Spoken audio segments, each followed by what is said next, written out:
Hello नमस्कार दोस्तों, welcome to my YouTube channel test study I को। हमारा जो आर एस के लेक्चर चल रहे थे उनमें चैप्टर नंबर जो 5 है उसका बुक का डिजिटल भुगतान और प्लेटफॉर्म, यानी आज के टाइम में डिजिटली जो भुगतान कर रहे हैं हम कहीं पे भी ऑनलाइन कर रहे हैं, फ़ोन पे से कर रहे हैं, गूगल पे से कर रहे हैं। इसके अलावा जो भी यूपीआई होगा, भीम हो गया, इस जो भी प्लेटफॉर्म्स है, नेट बैंकिंग हो गया, तो इन सब की डिटेल के बारे में इस चैप्टर के अंदर पढ़ेंगे। तो इसमें 2 पार्ट बनाए हैं मैंने, first part and second part. First part के अंदर हम जो डिटेल के अंदर है उसके बारे में, जैसे ऑनलाइन बैंकिंग में होगा, जन धन खाता हो गया, डिजिटल पेमेंट मेथड्स हो गए, उनके बारे में डिटेल के अंदर इसमें पढ़ेंगे। तो शुरुआत करते हैं हमारा लेक्चर शुरुआत करने से पहले एक इन्फॉर्मेशन है। यदि आपको लेक्चर पसंद आता है तो आप इसे लाइक कर सकते हैं, शेयर कर सकते हैं और कमेंट कर सकते हैं। यदि लेक्चर नहीं पसंद आता आप इसे डिसलाइक भी कर सकते हैं। डिसलाइक क्योंकि कमेंट बॉक्स में ज़रूर लिखकर बताएं। तो शुरुआत करते हैं हम हमारे लेक्चर से।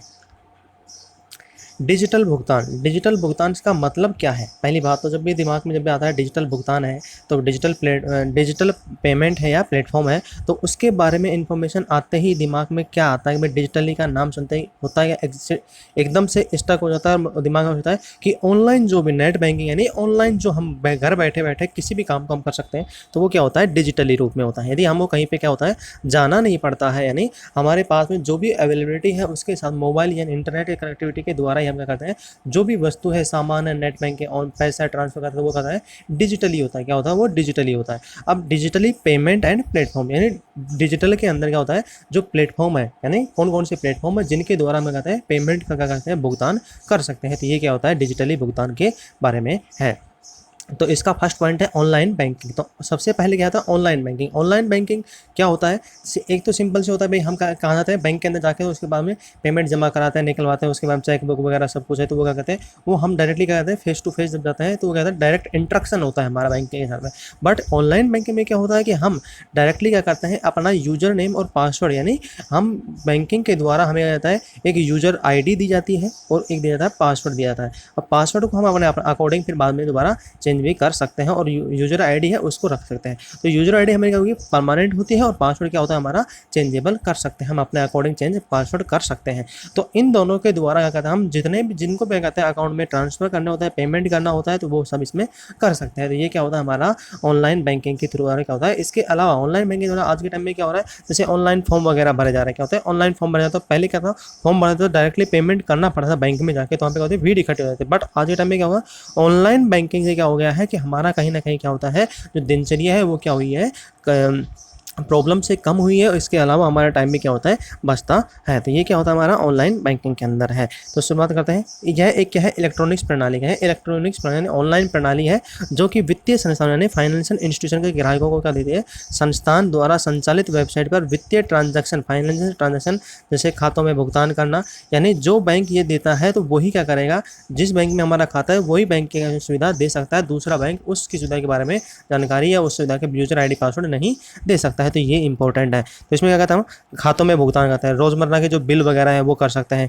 इंश्योरेंस करवा सकते हैं, प्रीमियर का भुगतान है, भाई कुछ क्या कहते हैं किस्त जारी है तो क्या कहते हैं उनको दे सकते हैं, बैंक स्टेटमेंट निकाल सकते हैं, यानी बैंक स्टेटमेंट के देख सकते हैं कि बैंक स्टेटमेंट क्या कर रहा है।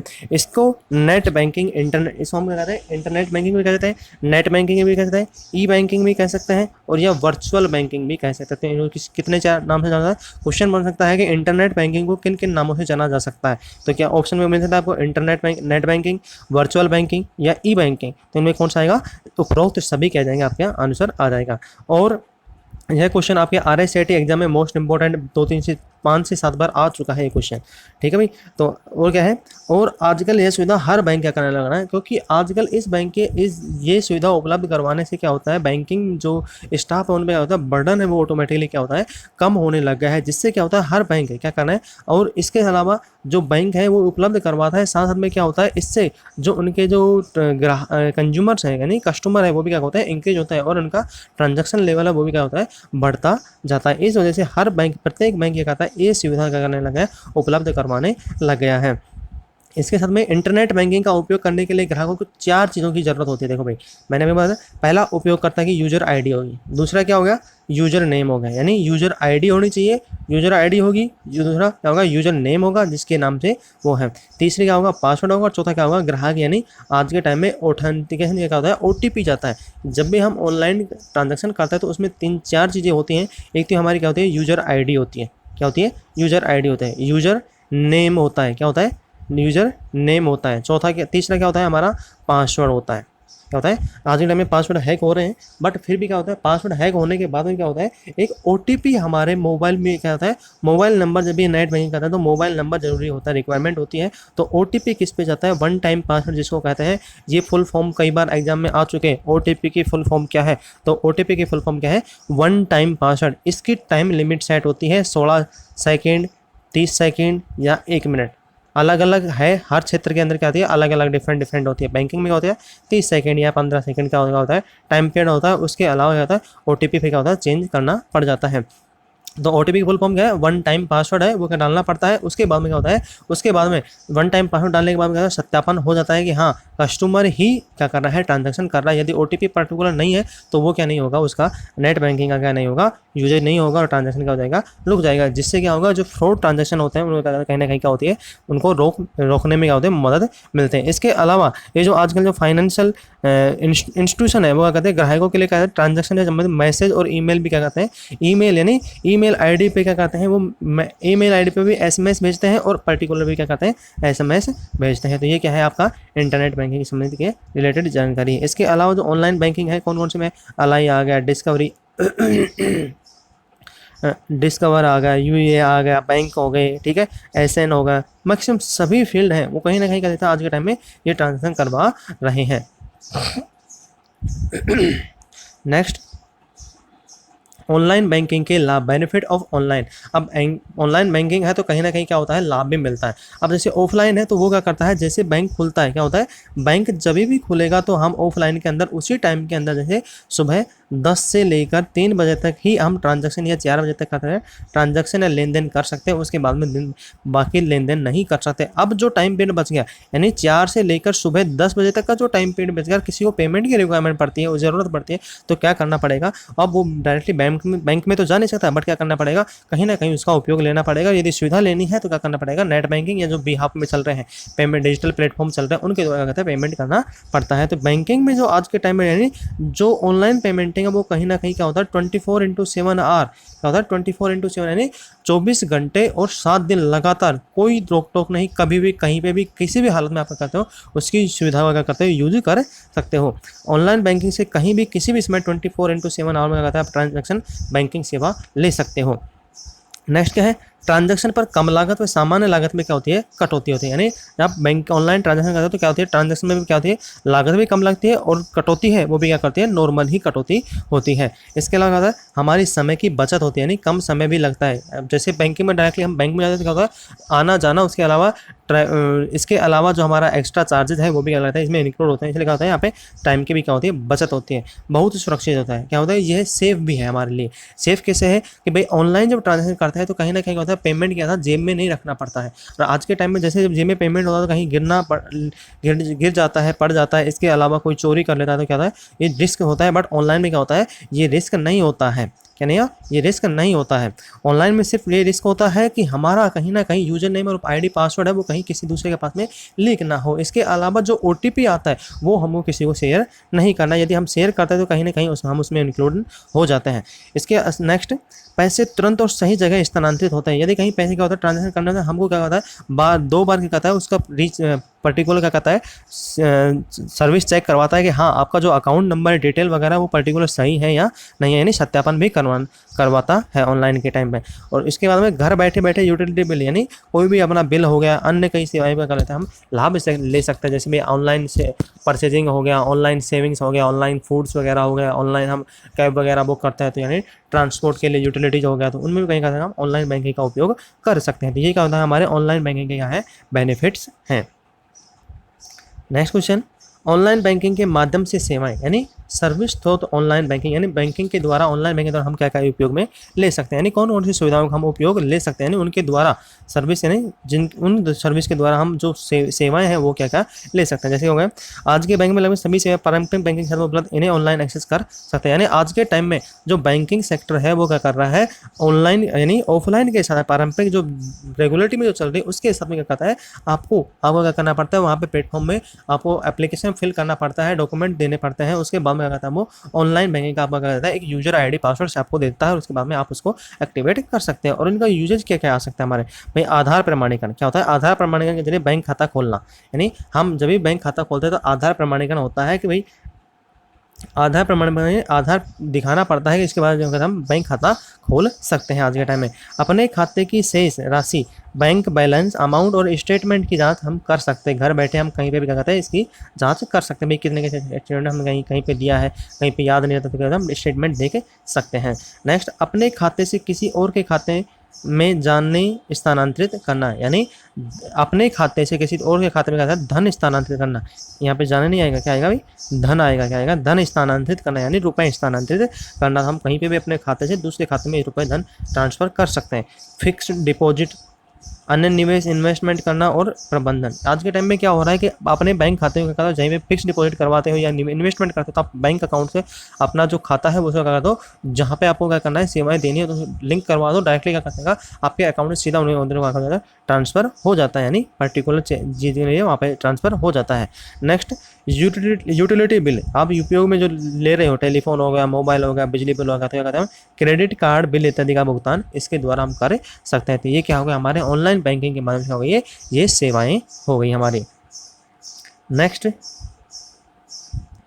डिमांड ड्राफ्ट, क्या है, डिमांड ड्राफ्ट हो गई, चेकबुक हो गई के लिए अनुरोध करना। हम ऑनलाइन अनुरोध करके अपने डेबिट कार्ड और क्रेडिट कार्ड को ब्लॉक और अनब्लॉक भी कर सकते हैं। यदि हम क्या करते हैं, हमारा जो क्रेडिट कार्ड है, डेबिट कार्ड है, वो कहीं क्या होता है, लॉस्ट हो जाता है, कोई चोरी कर लेता है, उसको क्या करता है, वो कैसे करके हैक करके हमारा पासवर्ड जाना था। हम क्या कहते हैं, यदि हमको पता लगता है हमारा डेबिट कार्ड या क्रेडिट कार्ड क्या होता है चोरी हो गया या एटीएम वगैरह से हो जाता है, हम क्या करते हैं ऑनलाइन उसकी रिक्वेस्ट भेजकर क्या करते हैं, उसको पर्टिकुलर क्या करते हैं, उसको ब्लॉक कर सकते हैं। और वो क्या करता है, कोई व्यक्ति उसका यूज करेगा तो वहाँ क्या करेगा, वो एक्सेस नहीं कर पाएगा और हमारा पेमेंट क्या होगा, रुपये सेफ रहेगा। नेक्स्ट, डेबिट कार्ड पिन पुनर्जन के लिए अनुरोध कर सकते हैं, यानी हम डेबिट कार्ड के, यानी जो भी हमारा ऑनलाइन के द्वारा है उसे क्या कहते हैं, डेबिट कार्ड और के लिए है जो पिन जनरेशन है क्या कहता है, उसको दोबारा क्या कहते हैं, हम अनुरोध डाल सकते हैं और पिन जनरेट कर सकते हैं। तो ये क्या है, जो ऑनलाइन बैंकिंग है उसकी जो सेवाएं हैं, यानी सर्विस, तो ऑनलाइन बैंकिंग यानी ऑनलाइन बैंकिंग के द्वारा हम जो सर्विस प्रोवाइड करवा सकते हैं, यानी ले सकते हैं, उनके बारे में डिटेल है। नेक्स्ट में आपका खाता खोले जाने की प्रक्रिया, भाई हम खाता किस हिसाब से बैंक में खोल सकते हैं। तो सीधी सी बात है, बैंक में जब हम खाता खोलते हैं तो हमें क्या करना पड़ता है, हमको 3 से 4 चीज़ें ले जानी पड़ती हैं। एक, हमारा जो व्यक्ति खाता खोलना चाहता है, यानी कौन सा खाता खोलना चाह रहे हो, पहली बात भाई कौन सा खाता खोलना चाह रहे हो। दूसरी बात, व्यक्ति कौन जा रहा है उसका क्या होना चाहिए, आईडी प्रूफ होना चाहिए, क्या होता है, आईडी प्रूफ होना चाहिए। और कौन से बैंक में अकाउंट खोलना है, कहाँ पे इसका क्या करना है, अकाउंट खोलना है। तो भाई अकाउंट कौन कौन से, तो भाई सेविंग हो गया, करंट हो गया या रिकरिंग हो गया, यानी बचत खाता हो गया, चालू खाता हो गया या आवर्ती खाता हो गया। तो ये तीनों अकाउंट में से कौन सा अकाउंट आपको खोलना है। तो आप बैंक अधिकारी के पास जाओगे तो बैंक अधिकारी आपको बताएंगे कौन सा अकाउंट खोलना है। तो हम अकाउंट जैसे क्या सेविंग अकाउंट खोलना है तो हम बताएंगे सेविंग अकाउंट है। उसके बाद बैंक अधिकारी काम से क्या मानेगा, आपकी जो ऑथोरेट यानी ऑथेंटिक आईडी है, यानी जो आपका आईडी प्रूफ है, कोई भी आईडी प्रूफ है। आज के टाइम में क्या होता है, आधार कार्ड होता है, उससे क्या होता है, आधार कार्ड आपके पास अवेलेबल तो आपकी और आईडी जरूरत नहीं पड़ेगी। तो एक आईडी यानी आधार कार्ड है, यदि आधार कार्ड नहीं तो आपके पास जो दूसरी जो यूजर आईडी है, यानी जो आपकी आईडी है, वोटर आईडी हो गया, ड्राइविंग लाइसेंस हो गया, पैन कार्ड हो गया, पासपोर्ट हो गया, क्या हो गया, पासपोर्ट हो गया, नरेगा कार्ड हो गया। इसके अलावा जो डिफेंस सिस्टम है तो उनमें क्या होता है, जो डिफेंस के आईडी प्रूफ्स हैं वो हो गई। तो ये सब, इसके अलावा कहीं पे वर्किंग कर रहे तो वहाँ की आईडी प्रूफ हो गई। तो इनके द्वारा कहते हैं आप उसमें जाके कहते हैं अपना अकाउंट क्या कहते हैं दिखाकर अपना, और उसके बाद में जो अधिकारी का कहता है दस्तावेज आपको मांगता है। इसके अलावा जो भी अधिकारी आपका मांगता है अपना जो सबूत मांगता है, यानी इसके साथ में जो सबूत मांगता है, यानी क्या बोलते हैं, गवाह जो भी है, दूसरा कोई जो नॉलेज में पर्सन है तो उसके साइन में रिक्वायरमेंट पड़ते हैं तो उनके बारे में पूर्ति करने के बाद में आपका कहता है अकाउंट खुल जाता है। तो ये क्या होता है, आपका खाता खुल जाता है वहाँ पे। अब यहाँ पे जो खाता खोलने के लिए रिक्वायरमेंट होती है, अभी जो गवर्नमेंट है, हमारी इंडियन गवर्नमेंट है, उसने क्या कहा, सन 2014 के अंदर क्या था, जन धन योजना क्या कहती शुरुआत की थी, जन धन योजना क्या थी शुरुआत की थी। अब जन धन योजना के अंतर्गत क्या मेन उद्देश्य था, जन धन योजना का मेन उद्देश्य क्या था, किस लिए खोली गई थी और किस वजह से, किस कारण से खोली गई थी। तो जो जन धन योजना थी इसका मेन उद्देश्य ये था कि जो हमारी महिलाएं हैं नी, वुमन है, उनको क्या करना है, वुमन एम्पावरमेंट को क्या करना है, बढ़ाना है। इसके अलावा प्रत्येक व्यक्ति का क्या करना है, वो खाता बैंक के अंदर जरूर होना चाहिए, जिससे क्या होगा, जो गवर्नमेंट की जो सुविधाएं हैं, क्या है, जो गवर्नमेंट की जो सुविधाएं हैं, सेवाएं हैं, वो डायरेक्टली बेनिफिट क्या होते हैं, जो व्यक्ति है, स्कीम वगैरह आती है, योजना वगैरह आती है, उनका डायरेक्टली खाता उनके अकाउंट में ट्रांसफर किया जा सके। तो ये कहते हैं 2014 में हमारे प्रधानमंत्री नरेंद्र मोदी ने क्या थी, इसकी शुरुआत की थी, और इसका मेन उद्देश्य था सभी आर्थिक वर्गों से कमजोर व्यक्तियों का करना है, वित्तीय सेवाएं का करना, देना, जैसे बचत करना, जमा, बैंक खाता प्रेषित करना, क्रेडिट, बीमा, पेंशन इत्यादि का करना है, उनको क्या करना है, डायरेक्टली उनके अकाउंट में ट्रांसफर करना मेन क्या था, उद्देश्य था। इसके अलावा जो प्रधानमंत्री जन धन योजना खाता खोलने के लिए आपको सिर्फ अपना क्या होता है, आधार कार्ड उपलब्ध होना चाहिए।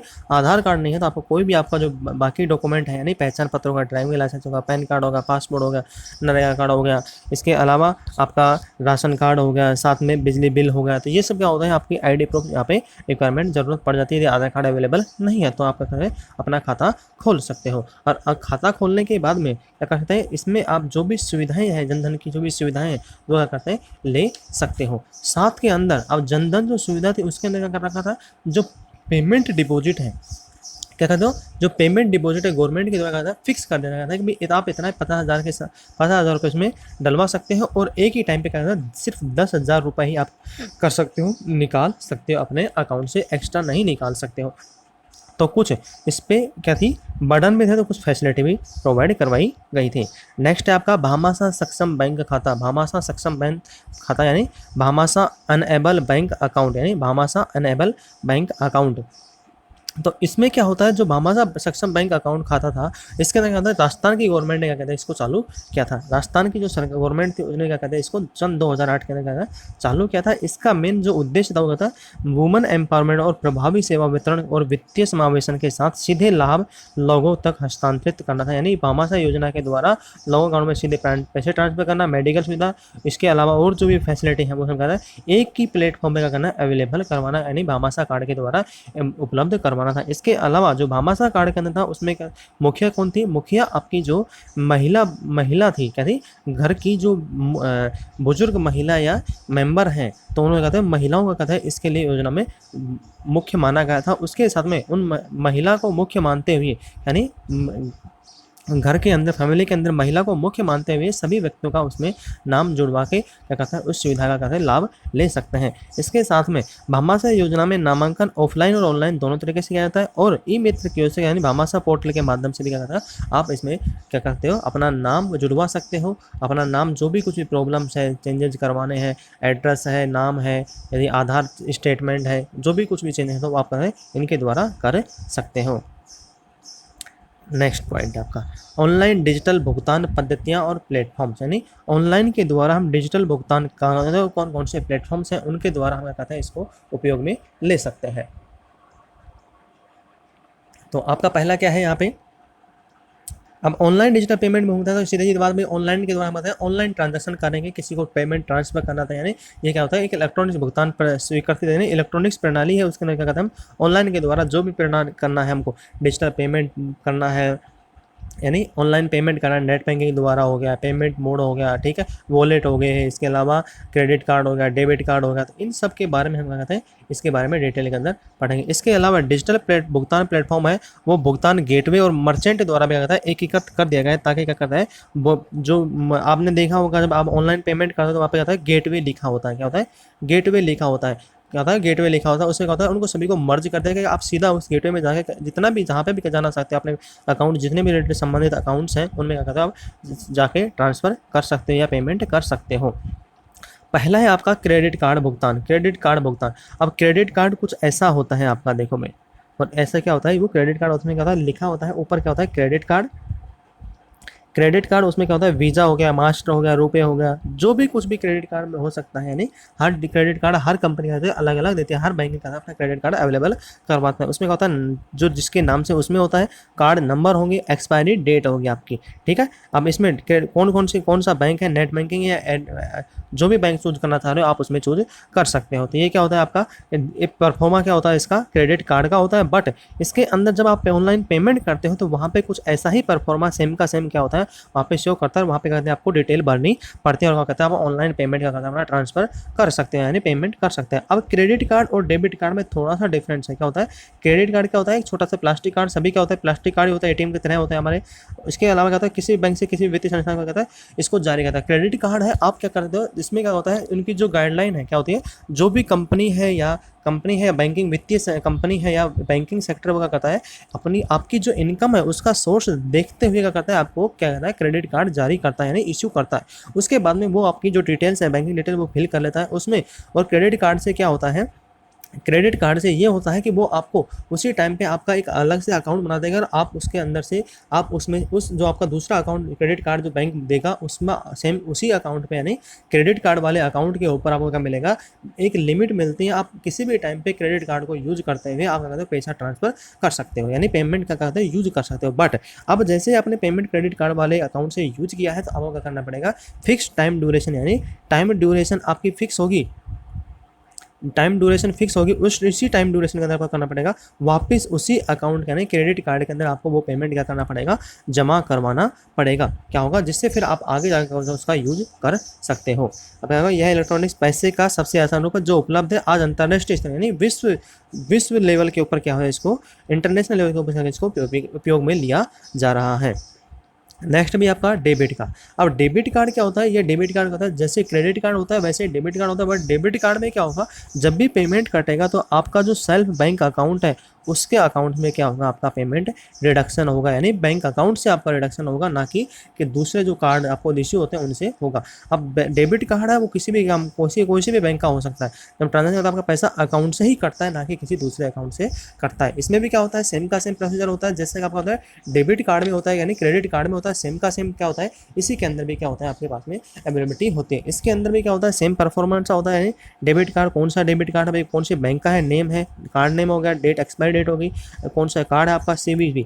अब इसके अंदर क्या होता है लास्ट के अंदर 2-3 अंकों का जो आपका होता है सीवीवी लिखा होता है।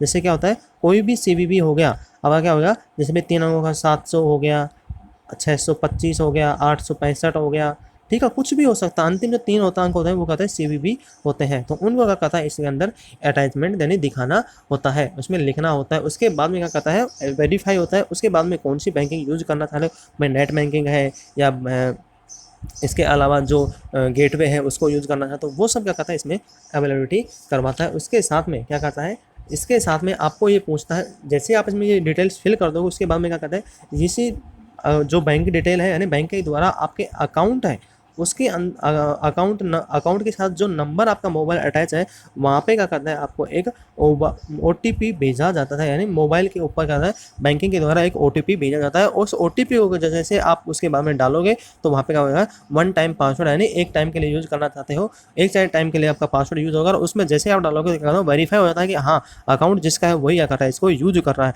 तो वहाँ पे क्या कहते हैं आप फिर उसके बाद में आप ट्रांजेक्शन कर सकते हो। तो ये क्या था आपका डेबिट कार्ड की अवेलेबिलिटी है। नेक्स्ट आपका भाई रुपए कार्ड, यानी रुपए कार्ड पेमेंट, यानी आज के टाइम में डेबिट कार्ड हो गया, रुपए कार्ड हो गया, मास्टर कार्ड हो गया, वीजा हो गया, ये सब क्या होता है अलग अलग होता है। अब जो रुपए है वो क्या है भारतीय है कंपनी है, भारतीय कंपनी है। इसमें क्या होता है जो पेमेंट मेथड होता था एकीकरण के इरादे से इसको बनाया, यानी एकीकरण के इरादे से इसी को क्या कहता है बनाया गया था। यह क्या है, यह डेबिट कार्ड का क्या है भारतीय संस्करण है, डेबिट कार्ड का क्या है इंडियन वर्जन है, यानी भारतीय संस्करण है। रुपए है जो रुपए और पेमेंट का एक संयोजन है, यानी जो रुपए है कार्ड है हमारा वो जो रुपये है हमारे और पेमेंट हो रहा है एक संयोजन है। भारतीय राष्ट्रीय भुगतान निगम यानी national payment corporation of India द्वारा क्या कहते हैं इसको लॉन्च किया गया था। अब जो बाहर की कंपनी होती है मास्टर हो गया, वीजा हो गया, कहीं ना कहीं क्या होता है ये बाहर की कंपनियां होते हैं, इसलिए क्या होगा इसलिए इंडियन जो बैंक है उन्होंने क्या कहते हैं अपना जो रुपए कार्ड है यानी वो लॉन्च किया। उसके बाद में लॉन्च करने के बाद में बाहर के देशों से क्या होती है अपनी जो अवेलेबिलिटी है नहीं उनकी निर्भरता वो क्या होती है कहीं ना कहीं क्या होगी कम हो गई है। अब जो ट्रांजैक्शन है वो क्या होता है रुपए डेबिट कार्ड में क्या होता है स्टेप बाय स्टेप होता है, सभी के अंदर क्या होता है स्टेप बाय स्टेप। जैसे आप डिटेल में डालते हो आपने रुपए जैसे आपने डाला था सेम का सेम डिटेल क्या होती है इसमें भी भरने पड़ते हैं। जैसे आपने क्या करा उसमें डाला था डिटेल के अंदर डाला था आपका भाई जो वीजा कार्ड है, नेम हो गया, CVV हो गया, ये सब क्या होता है इसी के अंदर भी आपको फिल करना पड़ता है। उसके बाद में आपके पास में क्या होता है एक OTP आता है, क्या होता है OTP आता है। OTP डालने के बाद में क्या होता है पंजीकरण फिक्स करना पड़ेगा, OTP फिक्स करना पड़ेगा। OTP जैसे डाल दो हो इसमें क्या होता है फिर प्रोसेस करना पड़ता है और फिर क्या कहता है सक्सेसफुली वो हो जाता है। ओटीपी डालने के बाद क्या होता है कंप्लीटली सक्सेसफुल हो जाता है। अब जो एसएमएस वगैरह है वो आपका आज के टाइम में जो रुपए कार्ड है वो क्या कहता है मोबाइल नंबर पे भी ओटीपी भेजता है और मेल आईडी के ऊपर भी भेजता है। आप कौन सा सेलेक्ट करना चाहते हो, मोबाइल या ईमेल आईडी, तो दोनों के ऊपर जो सिलेक्ट करना चाहते हैं उसके ऊपर क्या कहता है ये भेज ओटीपी आपका भेजता है। नेक्स्ट क्वेश्चन, नेट बैंकिंग भुगतान, नेट बैंकिंग पेमेंट यानी फोर्थ नंबर है नेट बैंकिंग। इंटरनेट के द्वारा आप कहता है भुगतान कर सकते हैं। इसमें क्या होता है आपको लॉगिन आईडी और आपका जो पासवर्ड है खाते का जो अकाउंट संबंधित है यानी जो अकाउंट आपका कहता है जिस अकाउंट पे कहता है आप ऑनलाइन बैंकिंग यूज कर रहे हैं उस पर कहता है आपका इंटरनेट बैंकिंग होना चाहिए, साथ में आपका लॉगिन आईडी होना चाहिए और आपका क्या होना चाहिए पासवर्ड भी होना चाहिए। आप जैसे लॉगिन आईडी में अपने लॉगिन आईडी के अंदर आपका पासवर्ड डालोगे तो आप लॉगिन कर लोगे, उसके बाद में जिसको रुपए भेजने या ट्रांसफर करने उसमें कहता है आप करते हो रुपए ट्रांसफर कर सकते हैं। ये कहीं ना कहीं कहता है इसमें भी क्या होता है जब जो ओटीपी वगैरह आप डालो तो क्या होता है वहाँ पे भी ओटीपी आपको प्रत्येक जो भी ट्रांजेक्शन करते हो आज के टाइम में बैंकिंग के संबंधित यानी पेमेंट से संबंधित आपको कहीं ना कहीं क्या होता है एक ओटीपी प्राप्त होता है। ओटीपी क्या होता है एक पासवर्ड होता है। वो क्या होता है एक तो नॉर्मली आपका यूजर आईडी पासवर्ड हो गया तो वो पासवर्ड हो गया और दूसरा क्या होता है ओटीपी भी आप एक क्या होता है वन टाइम पासवर्ड ही होता है। उसी को क्या करता है एक पर्टिकुलर यानी मेंबर को यानी जो व्यक्ति है उसको क्या करता है बैंक चेक करता है कि वही व्यक्ति ट्रांजेक्शन कर रहा है या और कोई दूसरा व्यक्ति तो नहीं कर रहा है, इसलिए आपका मोबाइल या जो ईमेल आईडी वहाँ पे क्या होता है ओटीपी भेजा जाता है। एक हो गया नेट बैंकिंग के द्वारा हो गया। अब नेट बैंकिंग में क्या होता है आपका इंटरनेट की कनेक्टिविटी होनी चाहिए। नेक्स्ट क्या हो गया पोज यानी पॉइंट ऑफ सेल। एक यह क्या होते हैं इलेक्ट्रॉनिक्स डिवाइस होती है जो क्या करती हैं ये ऐसी डिवाइस होती है आज के टाइम में आपने सभी मॉल दुकानें कस्टमर वगैरह के पास में देखा होगा कि आप इसमें क्या करते हैं अपना जो कार्ड है वो डिटेल में करते हैं। कार्ड जैसे डालोगे तो क्या कहता है कार्ड की जो डिटेल्स में उसको क्या कहती है एक्सेस करते हैं भाई ग्राहक के पास कौन सा कार्ड है, क्रेडिट कार्ड है, डेबिट कार्ड है या रुपए कार्ड है, जो भी आपका कार्ड है उसके बाद में जो खाता है उससे क्या करता है वो कनेक्ट करता है और चेक करता है कि आपके अकाउंट में रुपए हैं या नहीं है। उसके बाद में क्या करता है जो आपकी जो धनराशि है वो उसमें फिल करनी पड़ती है। जैसे धनराशि फिल करते हैं उसके बाद में क्या करता है वहाँ पे आपके पास में जो आपका डेबिट है ओटीपी यानी डेबिट है क्रेडिट कार्ड है या रुपे कार्ड है उसका जो पासवर्ड है वो क्या करता है उसमें मांगता है। पासवर्ड डालने के बाद में क्या करता है वो डायरेक्टली क्या करता है डिडक्शन कर देता है। आपका अकाउंट जो ट्रांजेक्शन है वो क्या करता है प्रिंट हो जाता है। उसके बाद में यानी आपका अकाउंट से रुपए कट जाते हैं। उसके बाद में क्या करता है पोज मशीन है वो कहती है एक प्रिंट क्या देती है आपको प्रिंट पर्ची देती है यानी प्रिंट पर्ची देती है। उसको कहता है आप रखे हुए कितना रुपए ट्रांजेक्शन मेरा हुआ है। तो ये क्या था आपका पोज मशीन के द्वारा अवेलेबिलिटी होती है। तो ये सब सुविधाएं क्या होती हैं आज के टाइम में हमारी कहीं जो दिनचर्या उसको क्या करते हैं यानी जो टाइम पीरियड बचाने के लिए टाइम यूटिलाइजेशन के लिए टाइम को बचाने के लिए टाइम समय की कीमत को बचाने के लिए क्या कहते हैं बैंकिंग द्वारा कहते हैं उपलब्ध करवाई जा रही हैं। तो आज के लिए इतना ही। यदि आपको हमारा लेक्चर पसंद आता है तो आप इसे लाइक करें, शेयर करें, कमेंट करें और सब्सक्राइब करना ना भूलें। सब्सक्राइब हमें जो बेल आइकन है उसको प्रेस करना ना भूलें। इसके अलावा यदि आपको लेक्चर पसंद नहीं आता तो आप इसे डिसलाइक कर सकते हैं। डिसलाइक होगा कमेंट बॉक्स में बताएं। आपको लेक्चर पसंद आता है तो आप अपने मैक्सिमम से मैक्सिमम दोस्तों को करना है शेयर करना है। आज के लिए इतना ही, धन्यवाद।